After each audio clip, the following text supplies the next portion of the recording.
Good morning. My name is Carol Rosen.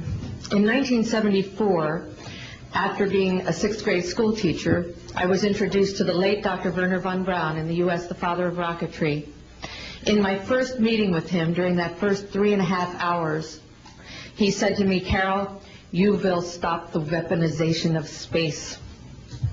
And I said, teachers don't stop until June. He said, "No, you have to understand, this is February, and we have to prevent the weaponization of space because there is a lie being told to everyone that the weaponization of space is now first being based upon the evil empire, the Russians. There are many enemies," he said, "against whom we're going to build this space-based weapon system, the first of whom was the Russians, which was existing at that time. Then there would be terrorists. Then there would be third world countries. Now we call them rogue nations or nations of concern. Then there would be asteroids." And then he would repeat to me over and over, "And the last card, the last card, the last card would be the extraterrestrial threat." Well, at the time, I kind of laughed when he said asteroids, and when he said extraterrestrials, I knew I wasn't going to deal with that subject. And now we hear on the news just today, this week, that they've slid in another enemy. Only this time we're going to protect our satellites. In other words, we have to have some reason to spend these trillions, to waste these dollars on a space-based weapon system, and they're all lies.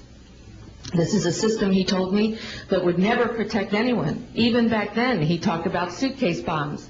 He talked about chemical, viral, bacterial, biological warfare, that these space-based weapons would never protect us against. And then he told me that, in fact, if you travel around the world, which I did after he died in 1977, I met with people in over 100 countries who were friends. They didn't want to build space-based weapons. I became a space and missile defense consultant, and I worked with people around the world. I became an advisor to the People's Republic of China. They don't want to build a space-based weapon system, and he told me back then that they didn't. He said, "Go to Russia. They're considered to be the enemy." I got on a plane by myself. When I got to Russia, I had a list of people that I had read out of the newspaper. Chernenko was in office then. He was the only one I didn't get a chance to meet. They introduced me to everyone when I got there. And when I got back, I said, "Oh my Lord, this man is telling the truth. There is no threat."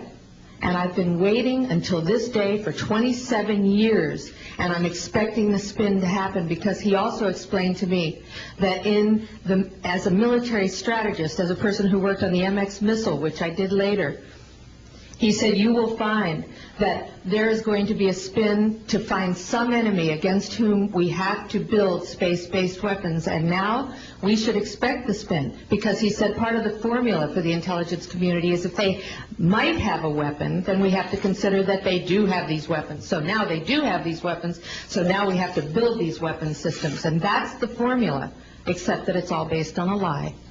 And we have witnesses here today that have shown you that these extraterrestrial beings, that these craft that have come here are now not UFOs, they're identified flying objects, and we know that they have beings in them. And we have witnesses here who have told you that they can shut down our missile silos, they can stop a rocket going into space that's a test. We have witnesses here who have worked in the classified departments, who have the courage to come forward here to support what Wernher von Braun told me back in 1974 to 77.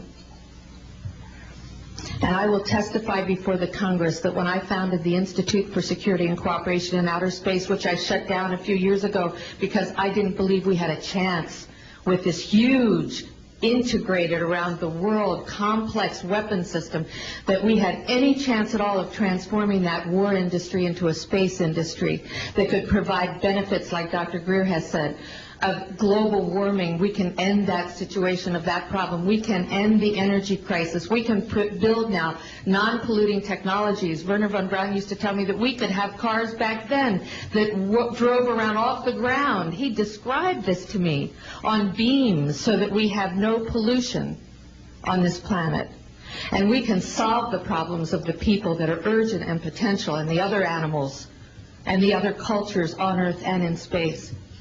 and we can end the arms race without dislocating the industry jobs, without disrupting the economy, by transforming, Wernher von Braun told me, the war industry into a global cooperative space industry that will provide, he said, finally, more jobs and profits on this planet than during any hot or cold wartime, more products and services that can be applied directly to solving the problems of this planet, and we can have a whole planet now that lives in peace on Earth, with all the cultures on Earth, and with all the extraterrestrial cultures in space. And these are words that Wernher von Braun told me in 1974, and I will testify before the Congress under oath about everything I have said and more. Thank you.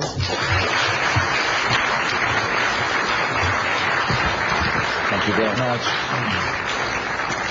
I'd like to thank each of the witnesses and for your patience. We're running about 50 minutes late, and I do apologize for that. I want to emphasize that all of these witnesses each could speak for probably anywhere from 2 to 5 hours about what they have witnessed. We were trying to give you a snapshot.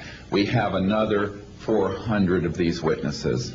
I have carried this burden for 8 years. I'm now giving it to you, the American people and the people of the world, to take it forward.